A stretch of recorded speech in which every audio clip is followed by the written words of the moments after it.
Jamen, det er mig, der er Inge Brink Nielsen. Jeg er uddannet AM'er fra Nordjysk Musikkonservatorium og har arbejdet rundt på diverse slags skoler, højskoler, aftenskoler, efterskoler, musikskoler i Nordjylland fra Skagen til Hobro. Og har så nu også i mange år været ansat på Klostermarkskolen, en privatskole i Aalborg, hvor jeg både har det obligatoriske musik og lidt fransk på sidelinjen, og så har kor på skolen og arbejder stadigvæk i musikskolen. Og omkring Music Mind Games, det kommer vi tilbage til, hvordan det hænger sammen. Ja, og jeg hedder Carsten Vive, og er uddannet ved Konservatoriet i Aarhus og har haft lidt videre studier i St. Petersborg. Så er jeg netop blevet færdig med mit sidste niveau med Suzuki-metoden. Det er det, jeg underviser i til hverdag ved Aalborg Kulturskole. Ja, historien om Music Mind Games i Aalborg, eller Aalborg-projektet, som vi nogle gange kalder det. Ja, vi synes, det er en historie, det er sådan lidt eventyr, det er lidt sådan en rejse, vi har været på. Så derfor så vil vi gerne have jer med på en lille rejse her. Så vi starter med et rejsebillede, og der kommer nogle rejsebilleder, men roligt, vi har tyndet ud i dem. Det er kun det allervigtigste, I skal se. Men her, Oskarshamn, som Carsten lige nævnte, 2006, det her rejsen begynder for os. Dejlig sommer, dejlig vejr, dejlig udsigt. Og vi var inviteret, undertegnet, som altså både er lidt i musikskole og i grundskole, kan jeg kalde det, sammen med Gitte Krøn, som er lærer i musikskolen, var vi inviteret af Christian Dalgaard, den daværende souschef i Aalborg Musikskole, hed det så dengang. Og han havde inviteret os op til det her kursus, som Michiko Yorko, der har opfundet Music Mind Games, hun lavede i Christianshavn. Christian Dalgaard, han havde nemlig en vision. Han havde en vision om, at der skulle være et tættere samarbejde mellem de to slags institutioner, altså grundskole og musikskole, hvor målet er dels, at alle elever skal kunne lære at læse noget noder og kende til grundlæggende hørelære, når de forlader folkeskolen. Dels at lave en målrettet efteruddannelse, sammenkædet med tilbuddet om deltagelse i en sammenhængende praksis, og dels at lave en netværksdannelse mellem musikskolelærer ansat på forskellige institutioner. Det var som sagt Michiko, der underviste os deroppe, og også elever så vi i den sammenhæng. Vi begejstres med det samme af Music Mind Games-systemet, som er en gennemarbejdet, interessant, nytænkende og legende måde at undervise i musikteori, og som er et konkret og velegnet måde at bruge som redskab i det her samarbejde mellem de to slags institutioner, grundskole og musikskole. Vi møder Carsten i Sverige. Carsten kommer fra Aarhus, vi andre var jo fra Aalborg, og vi spiller hurtigt sammen, godt sammen på alle måder med Carsten, så han bliver efterfølgende lokket til Aalborg, hvor det første trin af vores raket her består i, at vi sammen, Carsten og jeg, fordi Gitte hun skal lige på noget barselsorlov, skal jeg stå herude. Carsten deltager i 4 blokke af cirka 5 undervisningslektioner i mine musiktimer i 2 første klasser på Klostermarkskolen. Og her bruger vi Music Mind Games som undervisningsmetoden. Carsten får samtidig også introduceret violinen for de små elever her. Det første trin her, den indledende rejse, bliver støttet af midler fra Kunststyrelsens projekt, som hed Samklang Folkeskole og Musikskole i samarbejde. Og det er altså noget, Christian Dalgaard søgte og fik. Der er lavet en rapport om det her første år. Jeg har den her, hvis nogen skulle være interesseret i at kigge i den. Og vi har også fået kopieret, eller også har de ikke fået endnu. Jeg ved ikke, hvordan det lykkes. I får alle de ting, der bliver omtalt, kommer til at ligge i Jespers Dropbox. Sammen med alle videoerne og alle de her ting. Ja. Så her i kan I se, hvis det skulle kunne inspirere til måske selv at gøre noget lignende, ansøgningen og status fra rapporten. Vi opdager hurtigt, at det fungerer faktisk rigtig godt, samarbejdet og så videre, og det bliver godt modtaget af eleverne. Så det næste rejsemål, det bliver spottet, og vejen bliver etableret dertil. Michiko Yorko bliver inviteret til at lave et såkaldt Unit 1-kursus, et kursus, der er rettet mod undervisning på begynderniveau på Aalborg Musikskole, sommeren 2007. Vi har havde sådan en pæn baghave med et kloster i baggrunden. Nej, det har jo lige været i julekalenderen, hvis I har set det. Det er jo det kloster der. Ja, det er jo rigtigt. Og her var så flere musikskolelærer sammen med musiklærer fra de andre privatskoler, som musikskolen dengang samarbejdede med, deltager. Planen er, at flere lærere fra de to slags institutioner skal rejse i par, altså undervise sammen med Music My Games på de forskellige grundskoler. Dengang bliver det støttet af Kunstrådets talentpulje. Denne del af rejsen har også god succes, så nu bliver der tænkt i større planer. Rejsesuccesen skal udbredes endnu mere, så flere får glæde af de pæne udsigter og de interessante rejsemål. I foråret 2008 der inviteres musikundervisere fra alle musikinstitutioner i Aalborg til et stormøde på skole- og kulturforvaltningen. Der deltager ledere og lærere fra begge musikskoler, den private og den kommunale. Der deltager folk fra privatskoler og folkeskoler, fra universitetet, lærere, seminariet, uddannelseschefen for pædagogik og udvikling fra kommunen, samt Niels Græsholm, den daværende musikskolekonsulent i Kulturministeriet. Mitiko er også fløjet ind fra Washington, og her bliver der åbenbart nogle skønne nye vys og vinkler. Og alt det med henblik på at skabe eller arbejde hen imod en større fælles vision for brugen af Music My Games i musikundervisningen på mange niveauer i Aalborg. Vi flyver endda så højt, at vi kalder det at etablere et Music My Games uddannelsescenter i Aalborg. Der aftales, at Mitiko vender tilbage til Aalborg i samme år for at lave et Unit 1-kursus for musiklærer i den daværende kommunale musiske skole og for flere musiklærer i folkeskolerne. Der nedsættes en styregruppe bestående af før omtalt Christian Dalgaard, af Elin Lundby, der er souschef fra den musiske skole, af Christian Vardinghus Nielsen, der er lektor fra seminariet, samt Bitten Skøtkær, der er viceinspektør fra en kommunalskole. Den her styregruppe, som stadig eksisterer, og som fra starten blev støttet af skole- og kulturforvaltningen, den har til formål at inkludere de forskellige undervisningsinstitutioner og have fælles fokus på de mange slags undervisere, der er på institutionerne, altså grundskolelærer, musikskolelærer, lektorer og studerende også fra seminariet, i forbindelse med brug af Music My Games. I tilknytning til det her store møde, der er der forskellige fra seminariet og fra universitetet og musikkonservatoriet, der er ude og se overvære noget undervisning på Klostermarkskolen. Og Mitiko er også selv ude og overvære noget undervisning rundt omkring. Der er også en kopi af deltagerlisten, så I kan se, hvem der måske er gode at invitere til et møde og en dagsorden for det her store møde, det kompendium, I får. Og de to skoleledere, der er involveret, de har også gjort sig nogle fine tanker omkring samarbejdet, som I også får en kopi af. I det kommende skoleår, så dannes der således parløb på et antal folkeskoler med de lærere, der har taget Unit 1-kurset. Ida og Karsten og jeg, vi deltager igen i kurset og er ved at være nogle godt erfarne rejsedeltagere, så vi sætter et nyt skib i søen ved at afholde netværksmøder, eller vi kunne kalde dem spilleaftener, hvor alle, der har taget kurset i Music My Games, kan komme og få repeteret spil fra Music My Games kompendiet, som består af ret mange spil, så derfor er det godt at få det gentaget. Og vi kan ligeledes udveksle erfaringer omkring undervisningen. Vi har nemlig mærket, at der er et behov for det med at mødes omkring Music My Games og få gentaget spillene og netop udveksle erfaringer, fortælle hinanden, hvordan vi bruger det.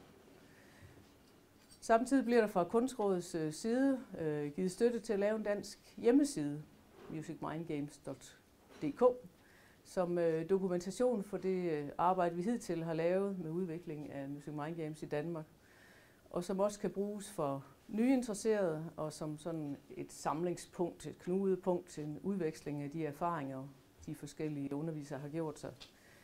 På den hjemmeside kan man blandt andet se nogle små videoer, hvor folk fra styregruppen og en folkeskolelærer udtaler sig, og hvor Gitte også som repræsentant for os tre også fortæller, hvad vi laver, og det er i forbindelse med, at vi bliver udnævnt til det, vi kalder Music My Games konsulenter i musikskolen i Aalborg.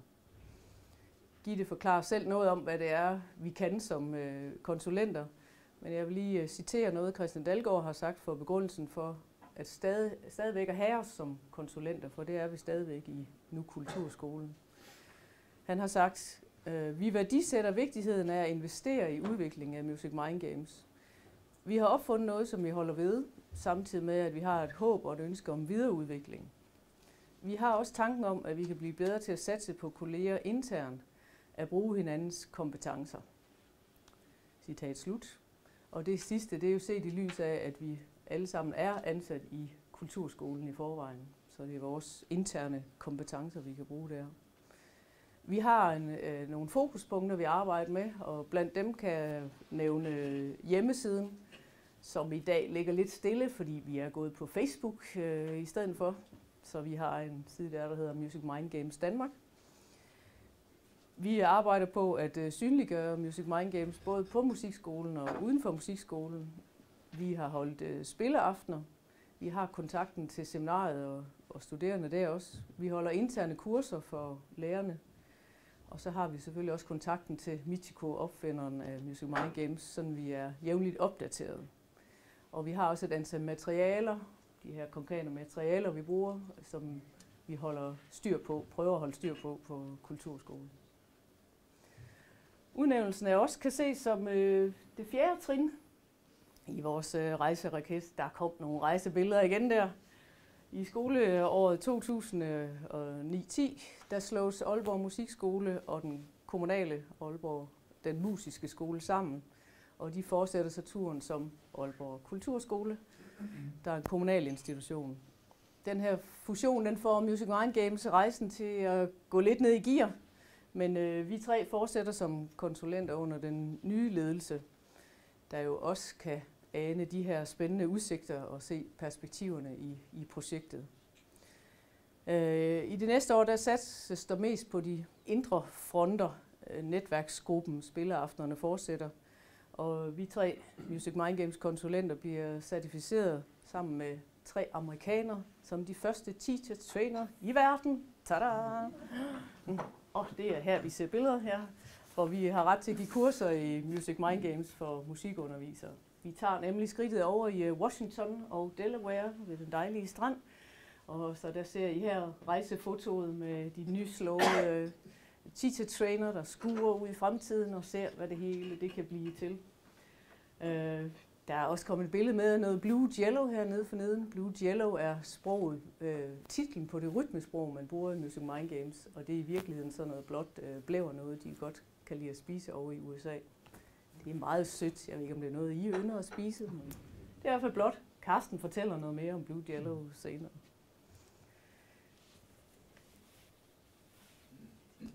Vi fortsætter som sagt med at lave interne kurser og tager så samtidig også, og det gør vi stadigvæk rundt i landet, og giver kurser på andre musikskoler. Det sidste det ligger dog i vores private regi. Det er ikke under Kulturskolen. Efter at have haft en del folkeskolelærer fra forskellige skoler på kursus, så fokuserer vi mere i skoleåret 11-12 på 4 specifikke skoler, som tager imod tilbuddet om, at vi 3 tager ud på skolerne og laver opfølgningskursus, laver undervisning af eleverne og supervision af lærerne. I forbindelse med det her og med snak med andre lærere, så støder vi ind den udfordring, at lærerne synes, det er et vældig godt system at arbejde med, og eleverne er begejstrede. Men at det kan være udfordrende at få det implementeret i det daglige arbejde på skolerne, i de musiktimer, der jo skal indeholde de rigtig mange elementer, der er beskrevet i fællesmål for folkeskolen. For Music Mind Games, det er ikke i sin oprindelse tilrettelagt til almindelig skoleundervisning, klasseundervisning. Så der er brug for et link for en ny bro, der kan bringe skolelærerne godt på vej. Så det giver ideen til et nyt projekt, som vi kan kalde det 5. trin, altså det vi kalder læseplansprojektet. I skoleåret 12-13, der blev der nedsat en ny gruppe, bestående af 3 folkeskolelærere fra Aalborg Kommune, souschef på Kærbyskolen, Bitten Skødt-Kjær, der samtidig er medlem af styregruppen for Music Mind Games. Så også Helle Winther Hansen, der er lektor på UCN, altså det der før hed lærerseminariet, ikke? og samt Gitte og jeg. Og Elin Lundby og Christian Dalgaard, 2 souschefer fra Kulturskolen, de er med på sidelinjen. Formålet er altså at lave en læseplansguide, sådan en konkret vejledning i, hvordan man kan implementere Music Mind Games i musikundervisning i skolerne, og få en håndsrækning til kvalitetsløft, et overblik og nutidig læring i faget musik. Vi var rigtig godt i gang med den her nye del af rejsen, da det stod lidt i stampe her i foråret 2013. Der var noget med en konflikt. Vi blev simpelthen låst ude, gjorde vi. Og da lederen af gruppen her i efteråret fik et job andet sted, så er udgivelsen af denne bog, altså det konkrete, vi skal have ud af læseplanprojektet, den har ikke været endnu, men den er pt. I trykken, og vi er i gang med korrekturen, så vi satser på, at der er release inden sommerferien her 2014.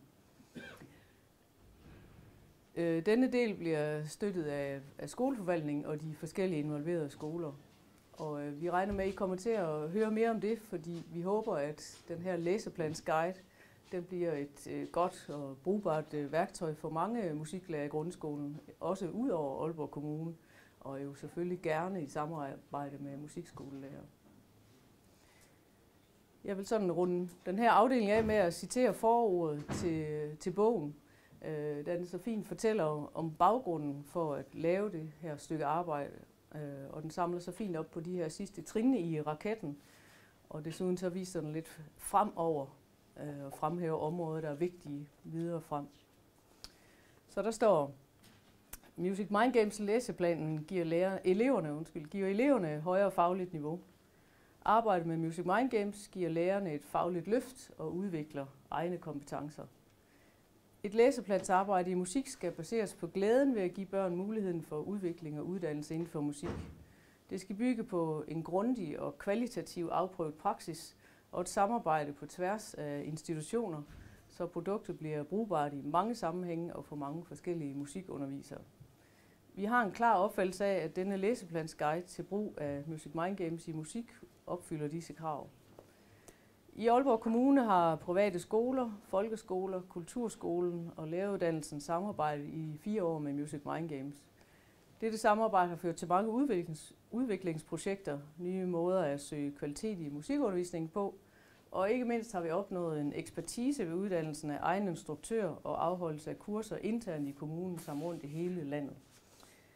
De sidste års aktiviteter og resultater har ført til et ønske om, blandt andet på baggrund af rapporten fra DPU, der hedder Musikfaget i undervisning og uddannelse, status og perspektiv i 2010, som handler om musikundervisning i Danmark. Så her har vi udarbejdet en guide til brug af Music Mind Games ud fra fælles mål 2009 i musik. Vi søger at udvikle og samarbejde om musikfaget mellem institutionerne, for gennem netværksdannelse og brobygning at opnå bedre mulighed for erfaringsudveksling og samhørighed på tværs af musikundervisere. Dermed får vi mulighed for at opfylde vækstgrundlaget for faget. Formålet med Music Mind Games læseplanen er også at styrke den enkelte underviser i overblikket inden for de mange discipliner i musik, samt videregive nogle afprøvede progressionsmuligheder. I den fremadrettede proces ønsker vi dels at tilbyde muligheden for at indarbejde læseplanen på de skoler, der har uddannet lærere i Music Mind Games, og dels at tiltrække musiklærere, der ikke kender så meget til Music Mind Games, og herved give dem et fagligt løft. Vi vil generelt forbedre efteruddannelsespraksis i Music Mind Games, og vi forventer, at læseplanen vil give større implementeringskraft og efterlade musikfaget styrket. Læseplanen skal være et håndgribeligt indspark i udviklingen af musikfaget. Og så står der god fornøjelse til sidst i forordet. Så det er altså her, vi er lige nu. Det her turen har ført os hen. Og I får lige rejsebeskrivelsen her i resumé. Trin 1. I kan godt læse det selv dernede fra også, ikke også? Ja. Som tog det første år. Og trin 2. Trin 3.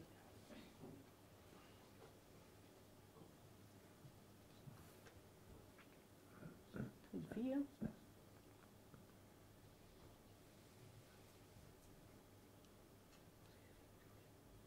Trin 5. Og jeg kan sige, at rejsen for alle os implicerede har været meget interessant, opløftende og givende. Og vi regner bestemt med, at Music Mind Games 2 det er kommet for at blive og føre os videre af nogle spændende spor. Og så, Carsten, så er vi over alt det tørre. Nu skal du fortælle om selve Music Mind Games. Ja, tak. Ja, hvad er Music Mind Games? Music, fordi at det drejer sig om indlæring af nogle rytmer, noget med nogle noder, lære at forstå nodebilledet og symboler osv. Mind, ja, det handler om læring. Og games, fordi vi anvender nogle forskellige spil, forskellige opgaver i forhold til at formidle det her musikteori og hørelære.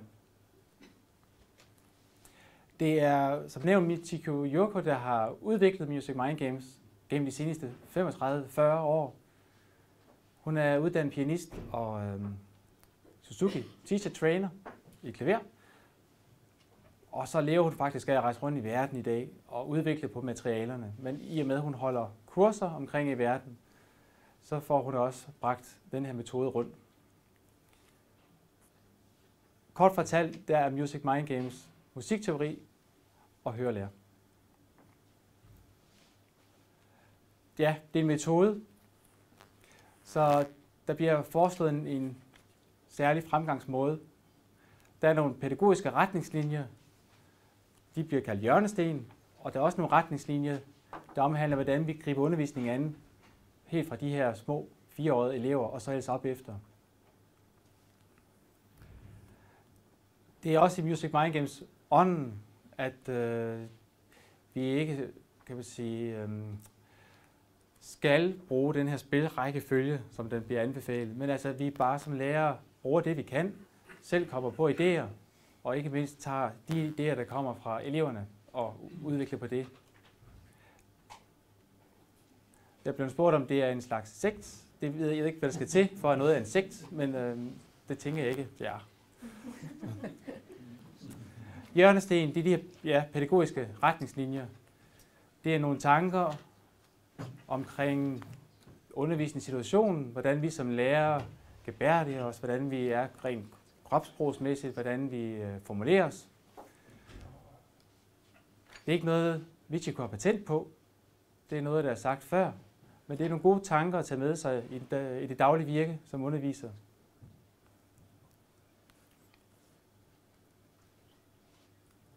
Det er nogle, jeg vil kalde det et værktøj, som vi simpelthen kan medbringe i vores undervisning. Og er vi velforberedte som lærere, jamen så kan vi faktisk ret nemt bruge Music Mind Games og få en meget meningsfuld undervisning ud af det.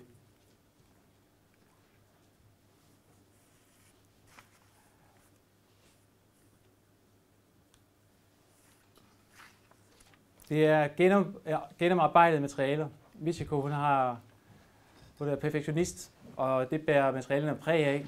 Hun har gjort dem spændende. Det er nogle lækre farver, der er små detaljer, ord, figurer, der er ved til at gøre det mere appetitligt for eleverne.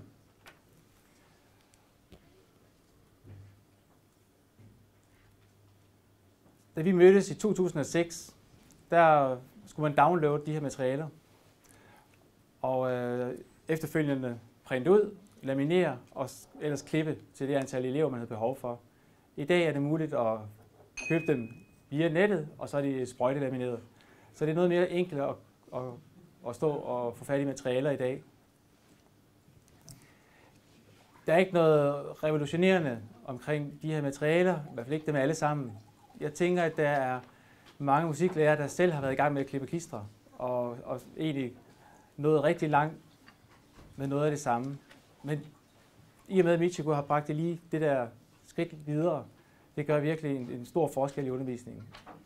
At der er gjort noget ud af de små detaljer, og det henvender sig på en rigtig appetitlig måde.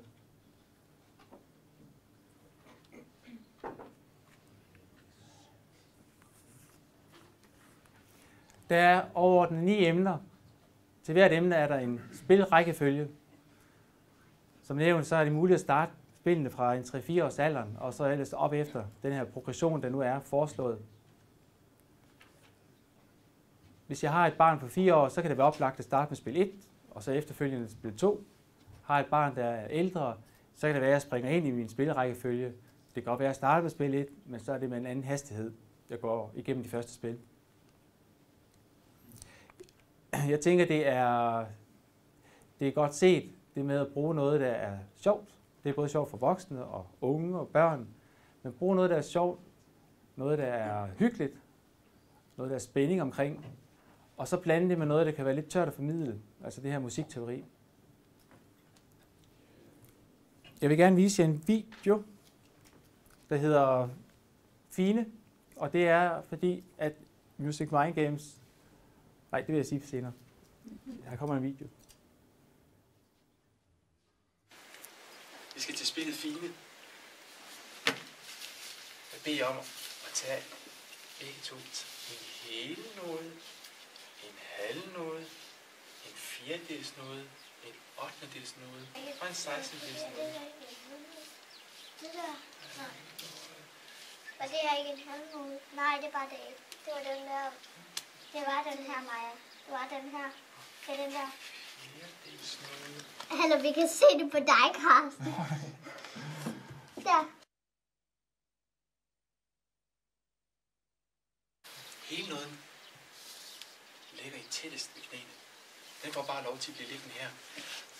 Og Maja, vil du lige være min lærer, så jeg vil bede dig om at sige, nu, når jeg må lave en fine, så skal I bare se mig lave en fine. Nu. Noget, anden noget, fjerdedels noget, 8. noget, 16. noget, fine. Ja, lige Det er præcis. når der er, man siger færdig.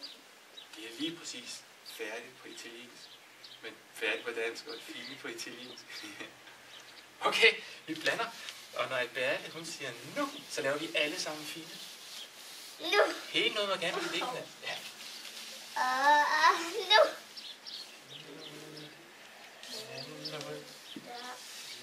Fine. Jeg har sagt fine. Nej. Fine. Fine. Jeg sagde det først. Lad os sige det. Og går du ud på at blive først færdig, eller gør det rigtigt? Og Det så- gør jeg rigtigt. Og vi starter her ved hele noget. Hele noget, halv noget, fjerdedels noget, 8. noget, 16. noget. Og lad os gøre det en gang til. Og nu er hele noget med, når vi blander. Fine. Fine. Hele noget, halv noget, fjerdedels noget, 8. noget, 16. noget. Ja, så det er det med, at vi hele tiden siger den her rækkefølge for at repetere og repetere. Og som Albert, den ene af pigerne også siger, vi kan jo se det på dig, Karsten, og det er jo det der med, at vi også egentlig lærer bare af at observere hinanden, og også ved at hjælpe hinanden, som Albert også gør.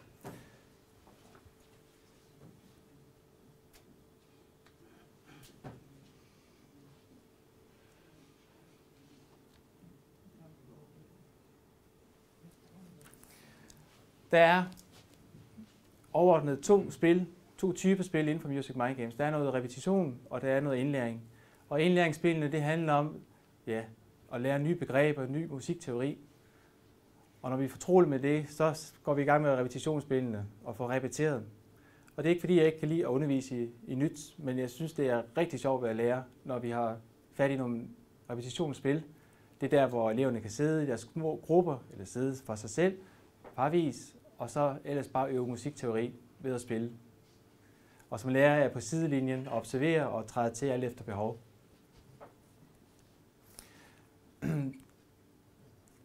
En enkelt ting, både ved spillene, men også materialerne, det er, at det er meget med fokus på én ting ad gangen. Så når vi har med for eksempel med Blue-Yellow-kort at gøre, så er der ligesom alt det overflødige skrællet væk. Vi skal ikke forholde os til, hvad noden hedder, eller hvilken værdi den har, hvor den ligger hen i nodesystemet, men egentlig bare forholde os til den rytme, vi står med, eller længde på noden.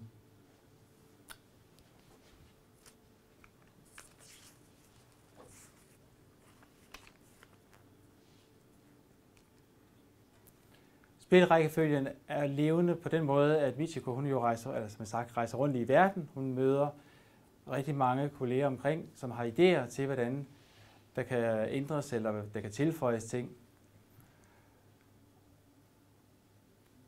Og som nævnt, så er der mulighed for at starte fra en 4-årsalderen, og så er det bygget op. Og jeg tænker, at når vi bygger op, så er vi helt op omkring konservatorieniveauet.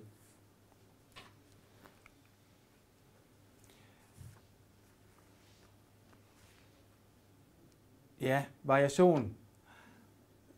Særligt med de yngste elever oplever jeg en styrke i Music Mind Games. Og det er netop i forhold til det med at kunne variere og zappe rundt i de her forskellige emner, der er.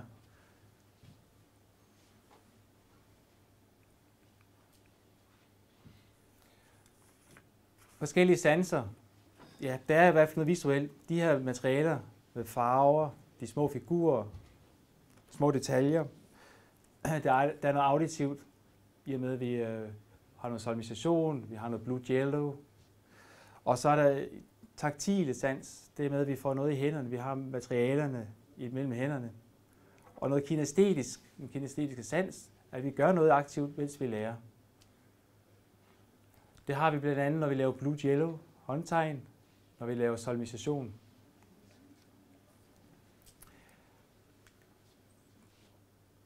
Gitte, som Inger nævnte, den tredje teacher trainer, har udarbejdet en bog med lidt forskellige sange.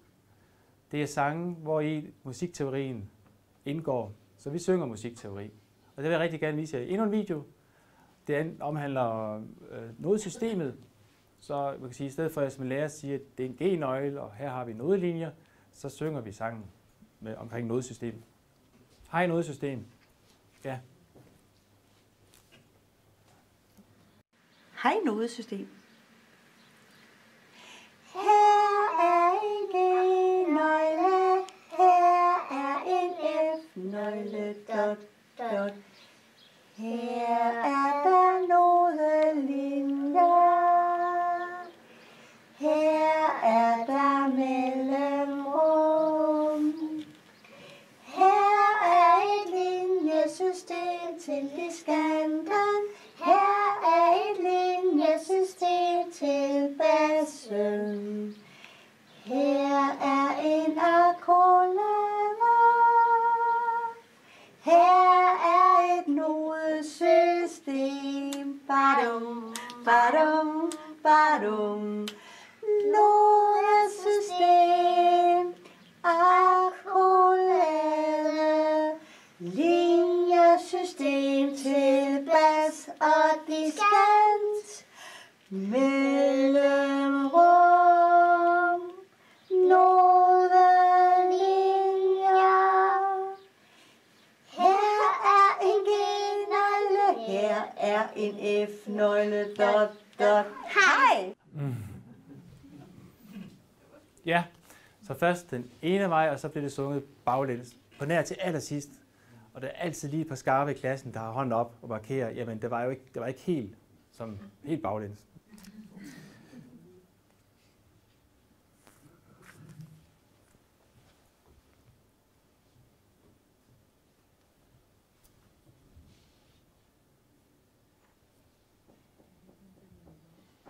Jeg har nu skrevet nogle instrumenter her. Lige en ting til sanser. Det passer jo rigtig fint ind i det her med læringsstil, som der bliver talt så meget om. Og en anden ting, der også passer fint ind i det med læringsstil, det er netop det med, at eleverne de sidder enten solo, eller de sidder parvis, eller i mindre og større grupper i forbindelse med undervisning. Instrumenter. Ja, det er op til den enkelte lærer at føre det over på sit instrument.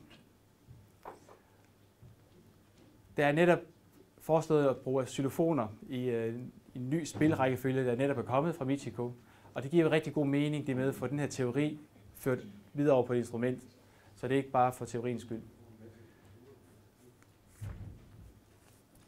Ja, og vi tager så lige en video. Det omhandler, at nu i går havde en elev, Max, som går på Klostermarkskolen, hvor Inge underviser. Og Max er jeg klar over har mødt Music Mind Games i sin musikundervisning i forbindelse med ude på folkeskolen. Og jeg spurgte Max, om han var frisk på, jeg bare optog. Vi øvede det ikke, vi optog bare de første kort. Og de er nemme for Max, fordi Max han har nået alle kortene igennem i sin folkeskoleundervisning i musik undervisning i folkeskolen. Max og jeg løber det første Jello-kort igennem. Er du klar, Max? Ja. Okay. Blue, blue, blue, blue, blue. Jello, jello, jello, jello, jello. Blue, blue, jello, blue, blue. Blue, jello, blue, blue, jello. Blue, jello, blue, jello.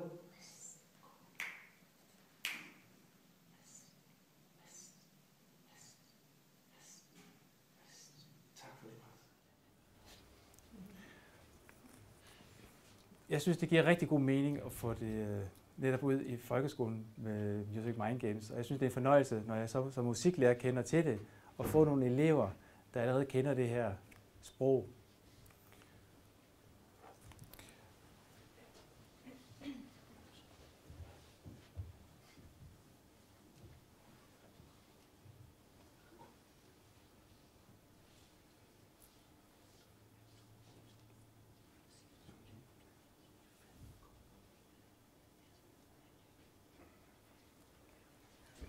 I skal også prøve. Så I bliver simpelthen kastet ud i det første Blue Jello-kort. De har den her størrelse i virkeligheden.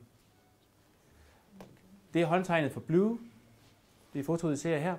Og almindeligvis så vil det ligge over kortet. Så jeg kan knipse. Blue, blue, blue, blue, blue.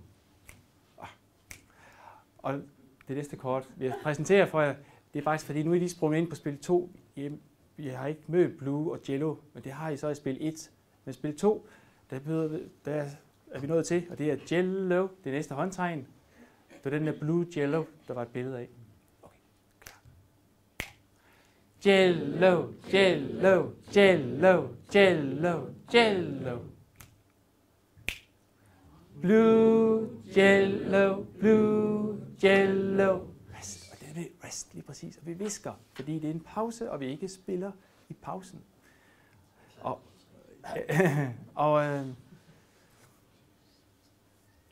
Nu kom rest, uden jeg faktisk har præsenteret det, så vil jeg også gøre almindeligvis. Jeg vil ikke sige så meget om, hvad det er, det næste kort viser. Så det er også tanken bag de her Blue Jello-kort, at vi møder noget nyt, og så ved det efterfølgende kort, så får vi øvet det. Så det er det, vi gør nu.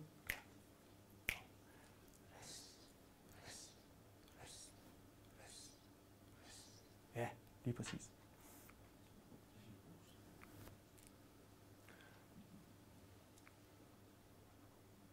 Inge nævnte Christian. Og ja, det er Christian til højre, gemt bag et af de her håndtegn, Blue Jello håndtegn. Da jeg mødte Christian første gang, det var som nævnt i Oskarshamn, der havde den tanke, jeg synes faktisk, det var rigtig fedt at opleve en leder, der tog med sine 2 ansatte med på kursus, for at se, er det noget, vi kan bruge det her. Og hjemme oplevede jeg også, at Christian sammen med vi andre i starten gjorde et stort stykke pionerarbejde. Og når Michiko var i byen, så var vi hjemme hos Christian og få et bid mad, en hyggelig grillaften, hvor der også samtidig blev talt om de der perspektiver, hvad vil vi med Music Mind Games. Og Michiko havde materialer med, hvor vi kunne give vores tanker og refleksioner omkring disse.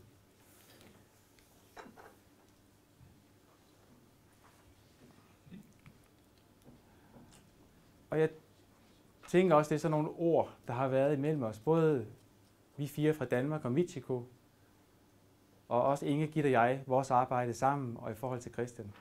Der har været en god kemi, og så tror jeg usagt, der har været et slags håndslag på, at det her, det gør vi. Den her vedholdenhed. Og det er fordi, der er gået 20 minutter, jeg ikke må sige mere. Ja, det er bare skubbe den. Ja.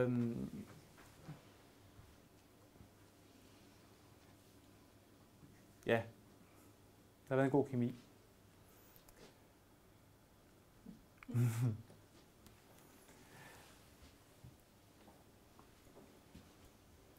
Hvordan bruger vi det selv i hverdagen? Jamen, jeg selv bruger det ikke så meget, skulle jeg så til at sige. Men jeg er Suzuki teacher, eller Suzuki violinlærer, så mine elever lærer ikke at spille efter noder.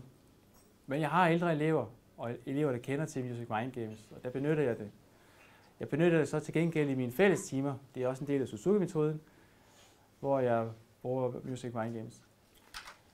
Jeg har tidligere haft nogle rene Music Mind Games hold, det vil sige elever, der kom hver uge 3 kvarter udelukkende for at få undervisning efter Music Mind Games. Og jeg har brugt det i forbindelse med noget orkester, strygerorkester på skolen, også igen den ugentlige undervisning. Hvad med dig, Inge? Ja, jeg bruger det alle steder, jeg overhovedet kan komme til det. I min egen musikundervisning i skolen, og alle de musiklærer, der er på min skole, har været på Music Mind Game kursus. Så vi har besluttet, at det er det, vi bruger på vores skole. Vi har lavet vores lokale læseplan, så eleverne møder det fra 1. klasse. Jeg har også kor på skolen, og der bruger vi det også.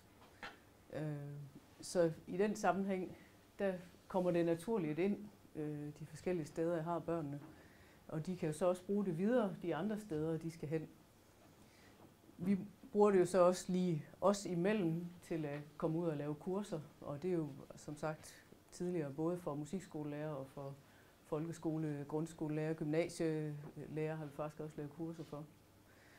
Så den vej rundt bruger vi det en hel masse. Og så internt i musikskolen, hvor vi stadigvæk giver nogle interne kurser. Og det samarbejde, der er mellem musikskole og folkeskole, det står vi også midt i. Så det er jo der, vi bruger det selv. Vil du tilføje noget der? Nej. Jeg har også nævnt tidligere, hvad vi har sådan af fokuspunkter inden for musikskolen, så det er der, vi også bruger det. Ja. Hvordan mærker vi så effekten på elever og undervisere?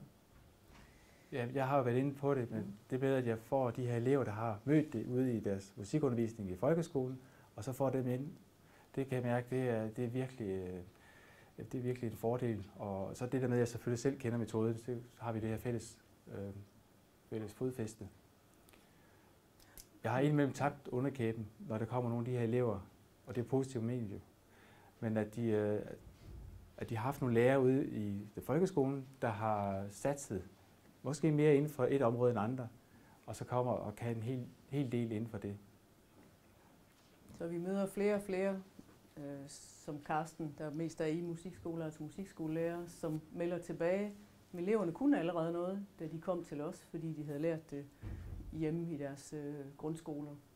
Så på den måde så får vi også efterhånden sådan et godt fælles sprog omkring Music Mind Games, at de kan allerede noget, når de så skal have deres første violintime eller guitar-time, eller hvad de skal have.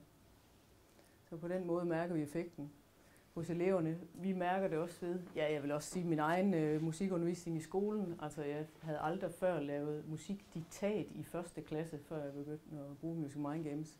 Og det er ikke noget problem. Det er så nemt for eleverne. Så på den måde, der mærker jeg også tydeligt, at det er noget, man kan sætte ind med ret tidligt, og så er det sjovt at lave. Det er ikke sådan noget kedeligt tør musikteori, for vi spiller og leger. Så effekten der for eleverne, og vi mærker jo bestemt også på de undervisere, der har fået kursus og bruger Music Mind Games, at de også selv synes, det er sjovt at bruge. Det er jo en vigtig ting, synes vi også, at det er både eleverne, men bestemt også underviserne, der skal have det godt og sjovt med at bruge det. Så der mærker vi det også. Jeg har også lyst til at nævne forældre, der også kommer med tilbagemeldinger. Hvad er det for noget, det der? Det er sådan dejligt konkret noget. Vores elever, eller vores børn, de lærer virkelig noget musik nu, fordi de kommer hjem og kan lave de her, for eksempel Blue Jello tegn, som Karsten viste før.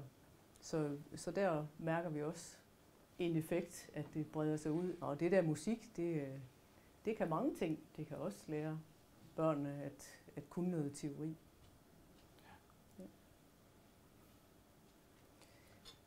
Og også tænker jeg at nævne, at det virkelig har åbnet døre mellem institutionerne. Det er også en rigtig god effekt. Det er godt at have noget at samarbejde om, og det er Music Mind Games altså dejligt konkret materiale, at man kan lave det samarbejde mellem institutioner. Så vi har fået meget mere samarbejde mellem institutioner, end vi har haft tidligere. Hvad kan vi konkludere ud fra vores erfaringer? Og hvordan ser vi fremtiden? Carsten har nævnt Christian Dalgaard, og det er også fordi, vi synes, at det er vigtigt at have en person, der er tovholder og bliver ved med at være tovholder. Hvis det ikke havde været for ham i Aalborg, så er det ikke sikkert, at vi var nået så langt. Han har haft visionerne, og han er stadigvæk med.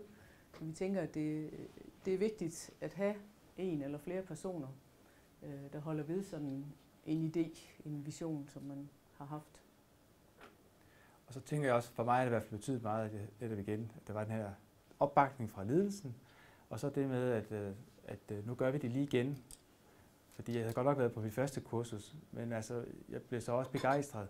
Så mødte jeg hverdagen, og så var det rigtig godt året efter at komme på kursus igen i hvert fald, og blive begejstret på ny. Så ved at blive begejstret nogle gange, så efterhånden, så var jeg slet ikke i tvivl om, at det her det virkede rigtig godt for mig. Men igen, den her leder, der hele tiden kunne sørge for, at det blev. Vi har også mærket vigtigheden at have et fællesskab omkring det, fordi vi nu har besluttet, at det er det, vi bruger. Og det er godt at kunne mødes og have vores spilleaftener ind imellem, eller at vi bare snakker med kolleger, når de kommer og spørger om noget. Det er så der, vi som konsulenter har en vigtig rolle også, at holde fast i det fællesskab, vi har omkring det.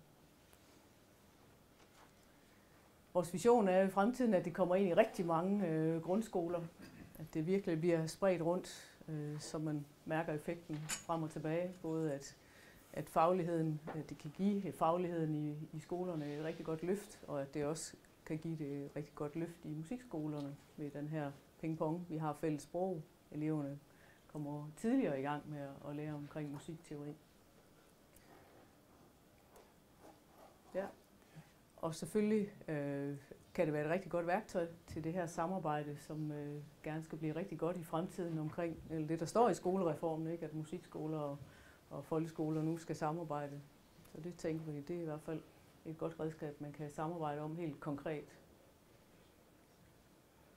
Ja. Ja.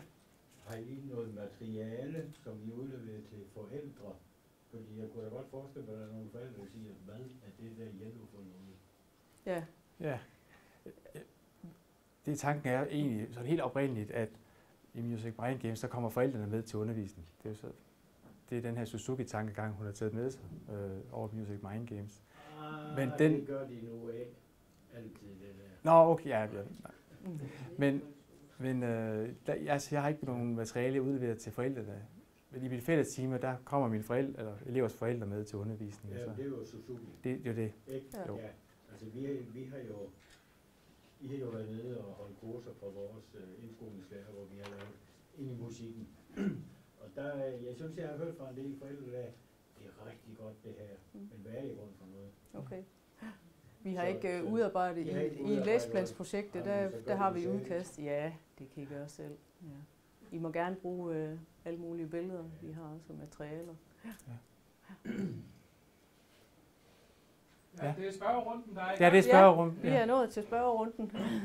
Ja, nu siger I, det er et hørelærer-teorisystem, og det kan introduceres allerede i første klasse, men det kan jo ikke stå alene. Hvordan får I børnene til at forstå, at det har noget med musik at gøre, og ikke bare et spil ligesom alle mulige andre spil? Fordi der er jo ikke meget musik i det i sig selv. Altså, hvad bliver det koblet med? Er der en musiktime mere, hvor der så foregår noget andet, eller er der melodier? Ja, altså, hvis I nu Gitte har så lavet det her stykke arbejde, det er ikke rigtig, altså det er ikke noget med Music Mind Games skal gøre, men det er jo netop en måde at synge det på, bruge det alligevel. Men det er rent, altså vi har jo solmisationen som en del af det med at få sunget i Music Mind Games. Og så jeg tænker, det er vigtigt at få det bragt over på det her instrument, så det netop ikke kun bliver for teorien, altså det giver mening med det samme. Jeg kan supplere for min skoleerfaring, altså så snart det overhovedet er muligt, så kobler jeg det over på instrumenter. Altså det kan være fra claves til xylofoner, eller keyboard, eller trommesætte, eller hvad det nu er. Så den kobling er selvfølgelig meget vigtigt. Det er sjovt at spille de her spil, men det er selvfølgelig for at lære, hvordan vi skal bruge teorien til at spille musik til at synge med.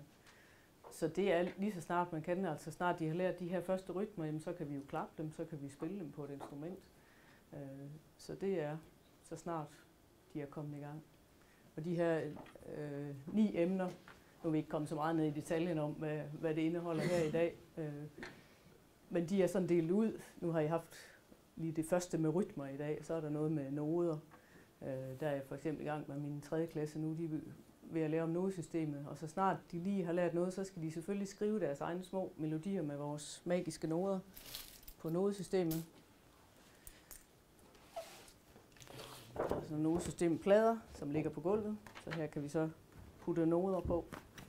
Jeg kan kun holde en af gangen, når den er oppe i luften. Men så snart eleverne har fat på det, og det har de altså hurtigt, vi snakker hen 3. lektion, så kan de det. Så kan vi lave en lille musikdiktat, som de kan spille på telefonen, som de kan synge på solicitation. Så det er en vigtig kobling. Det er helt enig. Jeg tænker, jeg har 2 spørgsmål. Der må være nogle udfordringer ved at have en hel klasse med 25-26 elever i forhold til mange brikker og mange plader og mange noder og sådan noget, ikke også? Fordi de simpelthen siger, at der er jo ganske få elever, så er det jo ligesom overskueligt. Det vil godt have, at du lige fortælle dig ganske lidt om. Ja. Og det andet spørgsmål, hvis vi nu så langt er vi færdige med det, det er, hvad er overvejelserne bag, at Blue Cello, det er 5 fjerdedele eller 5 slag, når det danske kulturliv er bygget op på 3 eller 4 eller 2, for den sags skyld. Den kan jeg tage. Polka eller vals. Okay, ja. Tak. Ja, så starter vi det sidste. Fordi 2 gange imellem, det vil sige, at vi er oppe i 7 fjerdedele. Ja. Det er ret sjovt. Det er dejligt at observere og det her. Ja, det er dejligt at observere det. Og de der knips, jeg laver, det er bare noget, jeg vælger at gøre. Okay. Det kan gøres vidt forskelligt. Og det er rigtigt, der er 5 fjerdedele på de første mange kort. Jeg tror, det er noget med 9 første kort. Og derefter så kan det både være 4 fjerdedele, det kan være 6 fjerdedele, 2 fjerdedele. Og det er lidt for at gøre op med den der 4 fjerdedele ting, som vi måske tit oplever hjemme. 2 fjerdedele, 4 fjerdedele, 3 fjerdedele. Så er det jo kun en højt koncentreringsrave, du passer til. Men det er virkelig for ikke at lægge sig fat på det 4 fjerdedele. Det altid skal være 4 fjerdedele. Ja. Man kan også sætte dem her sammen, så kan man få rigtig mange. Så kan man sætte nogle takstreger imellem, så kan man få mange forskellige slags og vi øver også, slag. Og vi øver også 3 ottendele, 6 ottendele, 9 ottendele. Og det første spørgsmål? Ja, det kan være en udfordring at have. Jeg har så 22 elever siddende. Men det er så dejligt materiale at arbejde med, at de bliver altså grebet af det. Og der er der nogle gange nogen, der falder lidt ud, som der er med alle mulige anden undervisning, jeg har i musik. Men det er meget fængende materiale. Man sidder selv med sin lille plade, som det jeg vist før, og skal selv lægge sine magiske noder, som er meget populære. Og det kan også godt være, at de ryger lidt rundt i lokalet, og det er også okay, men de lander tit på den her plade. Vi har kastet noder ned over, hvor vi så skal finde mellemrummene. Fjerner de andre, der ligger på linjen. De bliver meget optaget af det, det gør de. Og så hvis man laver det som gode vaner at få ryddet op, så er de helt vilde for at rydde op. Især de her magiske noder, hvor der er tryllestaven til, hvor man kan samle alle noderne op. Hvis de falder på gulvet, så er det så nemt at samle dem op igen. Så ja, en udfordring, men ikke mere end resten af musikundervisningen er, synes jeg. Og det er, jeg oplever flere gange, at det godt kan være de drenge, der egentlig helst vil hænge i gardinet, at de bliver fanget af den her måde at undervise på. Det er dejligt konkret, og man kan egentlig også se et mål. Så det kan være godt for mig, ja. Det er også, skal tænke lidt ind i spillet, at der er simpelthen nogle oprydningsspil. Så en del af oprydning er en leg eller et spil. Lige op, ja. Jeg tror, det var her først. Der er en lille ting også til med at få det forbundet med instrumentalundervisning. Jeg har været på det der Unit 1-kursus i Møgsted, og jeg bruger det næsten alle mine timer, når jeg underviser soloelever. Og så laver de nogle rytmer om det der, og så jamen det der, den kunne faktisk lige lave på klaveret også, eller noget andet også. Så det er meget anvendeligt til instrumentalundervisning. Man kan hurtigt lave den kobling til instrumenter til sang. Ja. Så ved du, hvad her det er? Det var også bare lige et kort spørgsmål. Hvad hedder trioler så? En pineapple. Det er, Pineapple? ja. Ja. Og måske kunne et spørgsmål være, hvorfor siger man det på engelsk? Var det, du tænkte? Altså, og det er jo den der globale tanke, at møder vi børn andre steder fra i verden, så kan de også en pineapple. Vi har valgt at beholde de engelske ord til Blue Jello, af den grund, som Carsten siger, også fordi børnene synes bare, det er sjovt at lære nogle engelske ord også samtidig. Det er ikke noget problem for dem. Hvis det er de allermindste, så er det ligesom at lære en brøvle ramse eller noget, og når de bliver lidt større, og nu skal de jo engelsk fra første klasse, det kan man også bruge der, så synes de bare, det er sjovt. Det betyder jo, det er et engelsk ord, det kan jeg også godt. Så vi har ikke mødt det som noget problem, og Michiko har jo arbejdet med de her ord, så de lige passer til den rytme. Pineapple og jello og hvad de hedder, alle de andre. Så derfor synes vi, at vi ikke vil lave dem om, så skal man opfinde det nye ord på dansk, hvordan passer det lige. I hvert fald det har ikke været noget, vi har ikke oplevet det som noget problem, så vi har valgt at beholde det der. Hvor det var, det der først. Der var noget med, at vi lavede en dansk udgave af den der lille kuffert der, som det mener jeg, vi havde jo Gitte Kræg ude hos os en lille gang. Ja. Okay.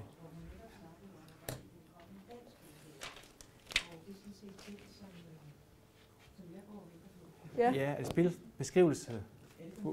Det kan være det den.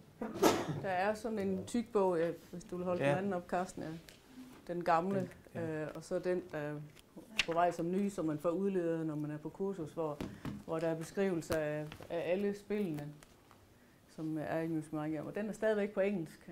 Den arbejder vi stadigvæk med at oversætte. Ja, det er ikke kommet nu, men vi beholder de engelske ord til rytmesproget. Se, du er der nemlig. Ja. Det er jo vedrørende rytmesproget i forhold til musikskolens lærer, når eleverne bliver lidt ældre. Hvis børnene så har lært de her rytmeord på engelsk i de små klasser, så har jeg i hvert fald hørt fra nogen, at musiklærerne siger, at de synes, det er lidt underligt at skulle bruge det til større elever. Hvordan er jeres erfaringer oppe i Aalborg? Er det sådan, at det bliver bare ved med at bruge, eller får I også andre former for rytmer, når eleverne bliver ældre? Rytmesproget, sikkert. Ja. Nej, vi ændrer sådan set ikke på rytmesproget. I forbindelse med håndtegnene kan det godt være, at man lægger dem til siden, når de små elever har lært det, og hvis man starter med nogle større. Nu starter jeg altid med nogle små, det gør du jo egentlig også. Men Gitte har nogle MGK-elever, hun bruger det på også.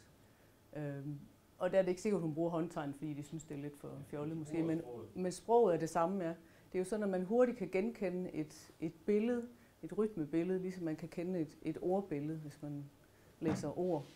Sådan det der, jeg skal ikke sige ta, eller hvad jeg nu ellers kunne finde på at sige, men det er jo bare en pineapple, det der. Og så kan jeg hurtigt sige rytmen, og hurtigt læse et nodebillede. Så man laver ikke om på ordene. Det er der ikke nogen, der gør. Det er sådan, det er bare enige om. Det gør I. Det er rigtigt, det er lige det, den trykker i vores musikskole. Ja. For nogle af jeres vedkommende, skal de blive ved med at holde fast i det sprog, eller skal de lave det, de lavede på konservatoriet, eller det, de synes, der fungerer på anden vis?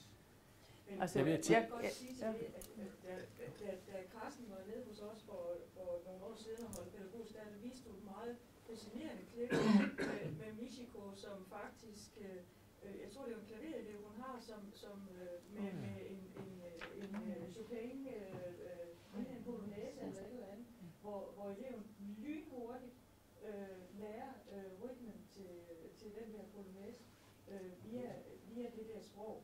Og det trykkede virkelig vores lærer, at man kan sige, okay, send lige en node med den der elev hjem og sige, lær lige de første,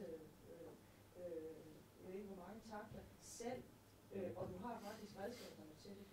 Altså det er jo meget, jeg ved ikke om det findes ude på YouTube et eller andet sted, men det var et meget fascinerende klip. Ja. Jo, den findes, ja. Og så tænker jeg, så er det også bare rigtig fint, hvis de netop lærer begge dele. Altså når de læser alder, så kan de begge ting. Jeg har et spørgsmål. Ja. Børnene i skolerne, er det sådan, at de går og leger efter i frikvarteret, går og leger med de her ord, leger med rytmerne, leger med som i skolen, leger? Det har jeg bestemt hørt, ja. Jeg har også Der er nogen, der er kommet og sagt, nu har vi altså lavet en ny sang eller en ny rytme. Ja. Så ja, det er noget, de tager lidt med sig, ligesom en sang eller noget, de synes, der er sjovt at gå rundt og synge. Ja. Jeg tror også bare, det med, der er håndtegn knyttet til det, ligesom Spider-Man eller et eller andet. Det er også lidt frækt i frikvarteret at kunne det. Du kan nogle frække tegn der. Ja.